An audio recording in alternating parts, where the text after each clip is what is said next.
Y en este caso, la imagen que están viendo en pantalla valió demasiado. Le costó muchísimo a la persona que ustedes están viendo aquí. Los impactos fueron muy, muy grandes y nos revelaron cosas muy importantes sobre el acoso sexual y el mundo del trabajo. Lo que ustedes están viendo acá es la captura de pantalla de una conversación entre Cheryl Yeo y su novio, lo cual parece una conversación supremamente normal. El evento que está sucediendo en la foto es un evento de trabajo, una sesión de brainstorming, una sesión de ideas, conversemos de proyectos, estamos hablando de un mundo de startups en donde se trabaja mucho bajo este estilo. Cheryl, en su inocencia, le está contando a su novio, le está diciendo, querido, imagínate que estábamos hablando de ti. Le conté a Dave, que es la persona que pueden ver aquí, le conté a Dave que tú fuiste a Facebook y Dave está usando tu AirPlay en nuestro apartamento. Ellos vivían en esos momentos en Malasia y el novio no podía estar por temas de viaje, pero ella le estaba contando lo que estaba pasando en la reunión.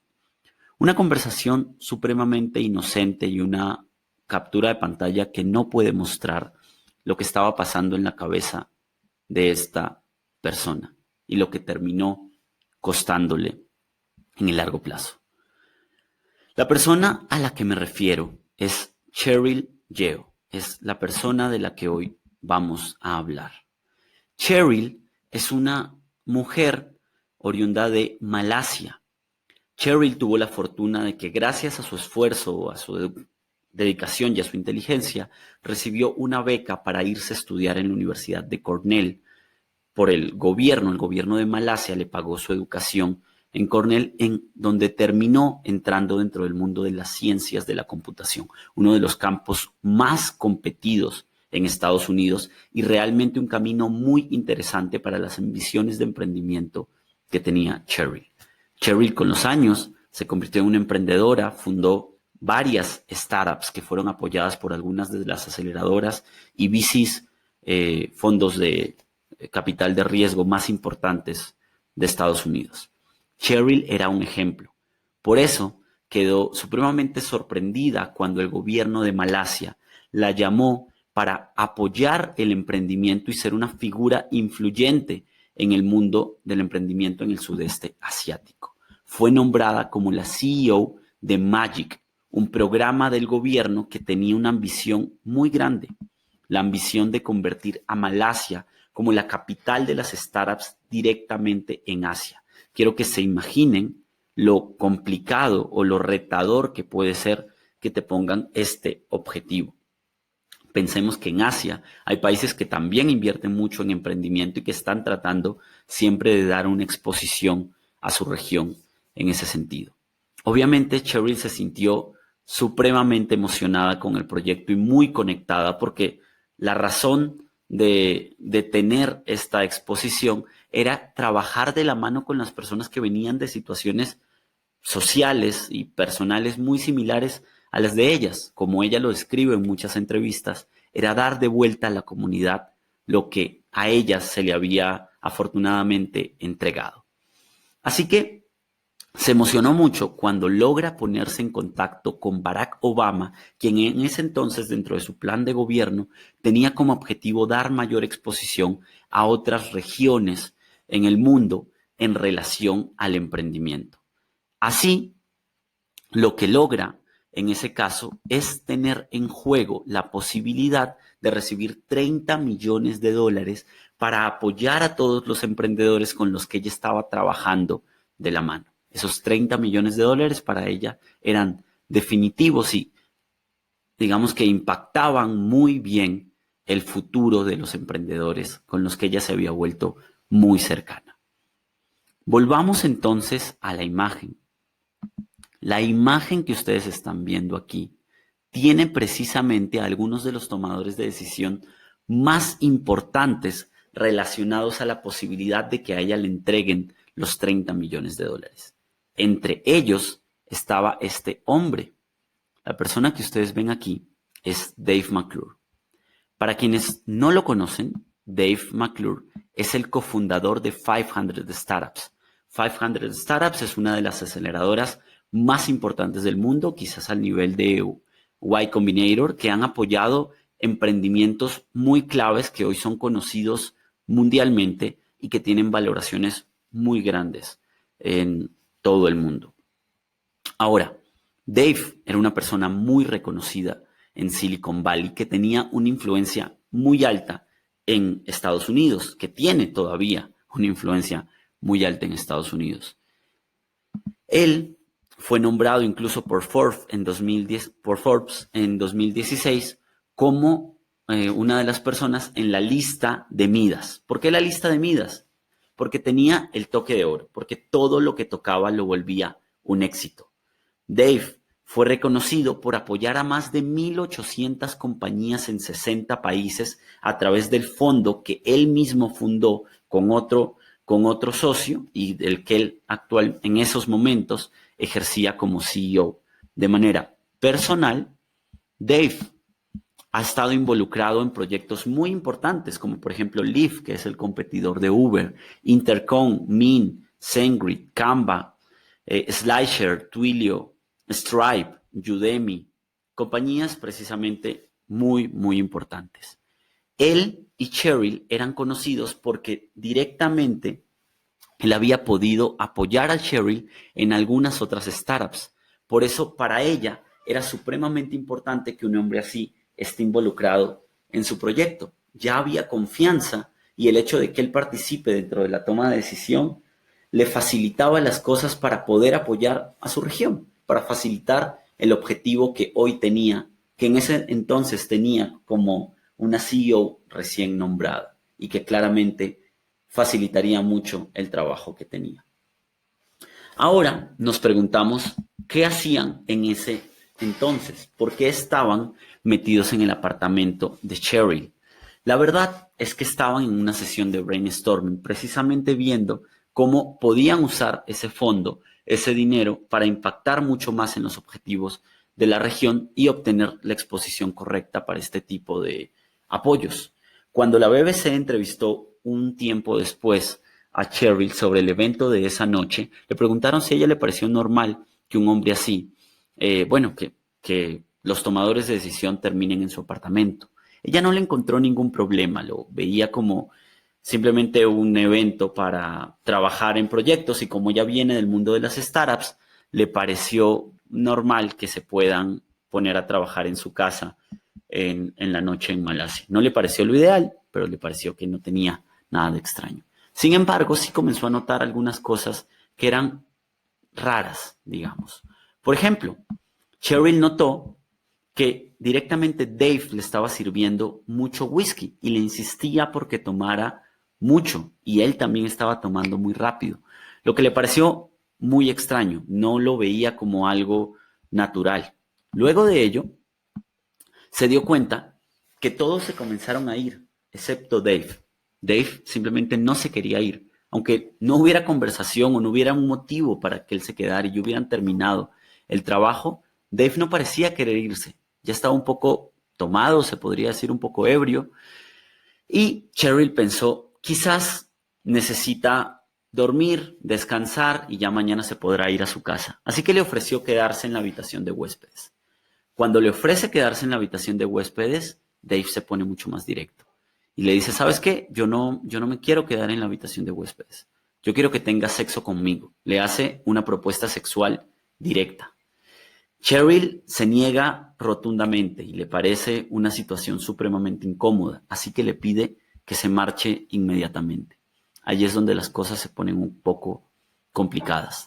Según lo relata Cheryl en varias entrevistas, cuando le pide a Dave que se vaya del apartamento, que se largue, él la empuja contra la pared y la fuerza para poder besarla. Ese es el momento en que ella se da cuenta que pasó el límite, que el poder que él tiene como tomador de decisión estaba haciendo mucha influencia en tratar de tener algo con ella, algo que ella ni quería ni jamás había hecho una señal de que lo quería. El hecho de que él haya usado su fuerza y su poder para lograr eso era el problema.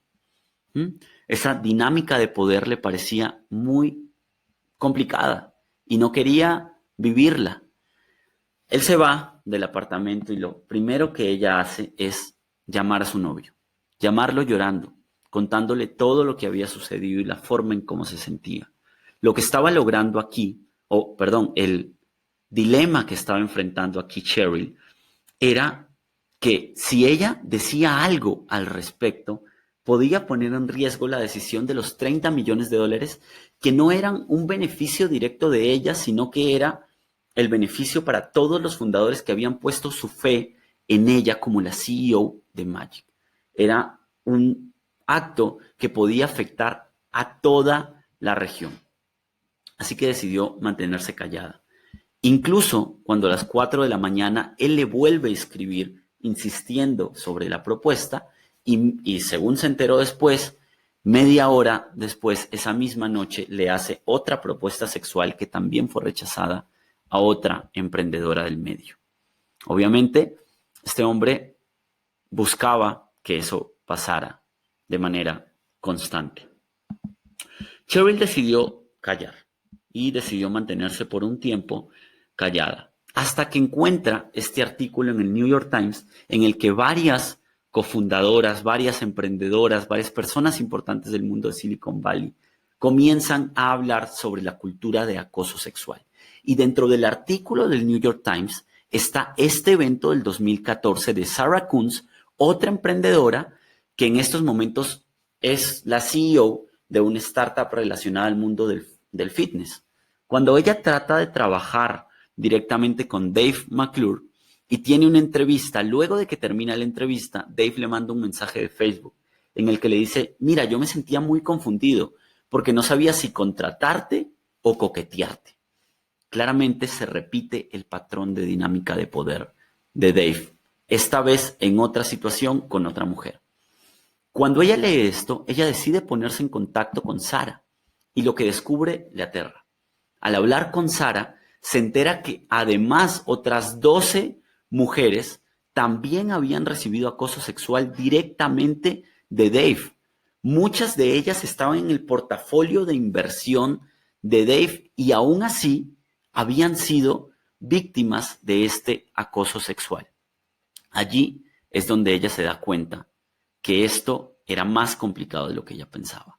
Para rematar la situación, Dave, cuando nota el artículo del New York Times, escribe él una disculpa pública. Y esa disculpa tenía un nombre muy raro. El nombre era, soy un rarito, soy un raro, I'm a creep, lo siento. ¿De qué se trataba este artículo? Esta disculpa pública, básicamente era la excusa para Dave de decir, ¿por qué yo me he dedicado a hacerle acoso sexual a tantas mujeres en Silicon Valley? Y la excusa que él pone es, soy un rarito, no sé comportarme socialmente y por eso es que estoy acosando a un montón de gente. Esto lo leyó directamente Cheryl. Y cuando Cheryl lo lee, Cheryl nota que no hay ninguna identificación de una anécdota concreta. Solo habla de manera tan general y que llega incluso a tomar la compasión de algunos usuarios de Twitter, de algunos seguidores que tenía Dave en esos momentos. Dave se dio cuenta que esto fue un error y hoy, si ustedes buscan el artículo, y yo lo busqué, el artículo fue borrado directamente por él. Obviamente, él tiene sus razones. Pero la respuesta de muchos de sus seguidores, ¿cuáles fueron? Aquí pueden ver algunos de los tweets más importantes, entre comillas, que recibió él. Lo que le están diciendo en resumen de estas comunicaciones es que él no debería disculparse, que es simplemente un hombre coqueteando con mujeres. ¿Cuál es el problema de eso? No tiene nada de extraño. Y sí, no hay ningún problema en que un hombre coquetee con una mujer. Si cada uno es adulto, lo puede hacer. El problema no es ese. El problema es el poder que Dave tiene sobre todas las mujeres con las que ejecutó el acoso sexual de manera sistemática. Allí es donde Cheryl se siente directamente ofendida y donde se da cuenta que no podía seguir callada, incluso si eso afectaba el tema de la inversión. Allí es donde ella lanza una respuesta a la disculpa pública de Dave y escribe este artículo en su blog personal, donde dice, colocando un poco de luz sobre la caja negra de lo que es inapropiado. Lo inapropiado es lo que Dave llama rarito. Y allí vuelve sobre esta foto que ella misma tomó sobre esa noche. Esa noche en la que todos compartieron y que parecía ser algo supremamente inocente, una reunión de compañeros de trabajos. Desde los comentarios raritos, desde los comentarios inapropiados, hasta el acoso o el abuso sexual en muchas situaciones. En realidad es un artículo que les recomiendo mucho leer. Cherry incluso dice, tiemblo mientras escribo esto y ni siquiera sé por dónde empezar. Porque me imagino que no es fácil señalar a un hombre tan poderoso en Silicon Valley, que es la cuna del emprendimiento, cuando tú tienes una vida de emprendimiento y quieres seguir en ella. La BBC entrevista a Cheryl sobre su caso. Ella dice que fue acoso sexual en su máxima expresión. Y cuando lo cuenta, el cofundador de 500 Startups se da cuenta de la gravedad de la situación, se pone a investigar, los directivos de 500 Startups se ponen a investigar sobre el comportamiento de Dave McClure y se dan cuenta que no valía la pena mantener a este hombre dentro de la dirección de 500 Startups. Inmediatamente lo despiden, lo sacan, se disculpan públicamente sobre lo que pasó, pero también se dan cuenta que son una organización. Una cosa es la persona y la persona actuó muy mal, pero la organización ha creado grandes cosas y la organización no debería morir por el mal comportamiento de una sola persona. Y la verdad es que en eso estoy de acuerdo, pero es una situación muy complicada, una situación polémica.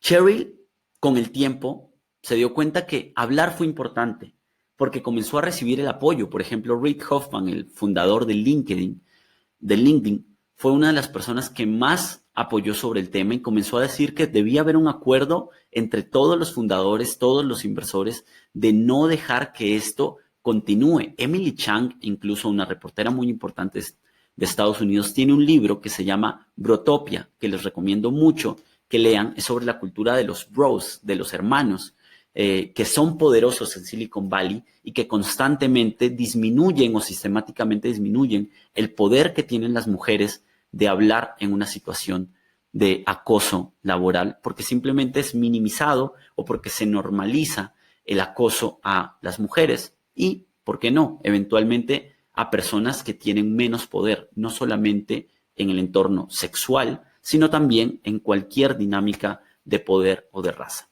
Por eso, Cheryl funda el movimiento Moving Forward y comienza a tener una escucha muy importante y un cambio muy importante sobre la forma en cómo se entienden estas situaciones, que creo que es necesaria en el mundo del trabajo de hoy.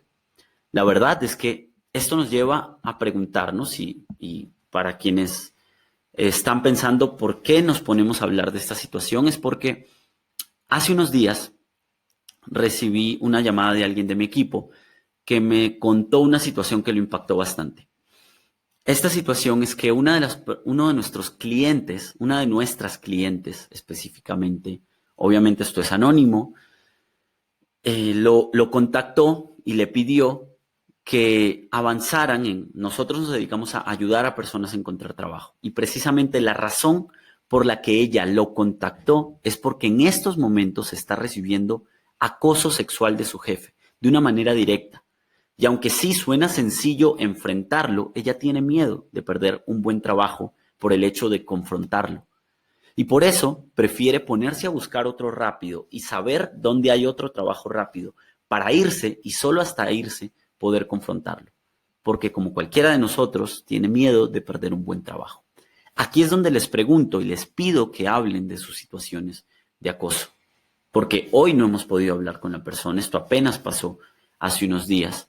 Pero veo que es importante cada vez darle más visibilidad.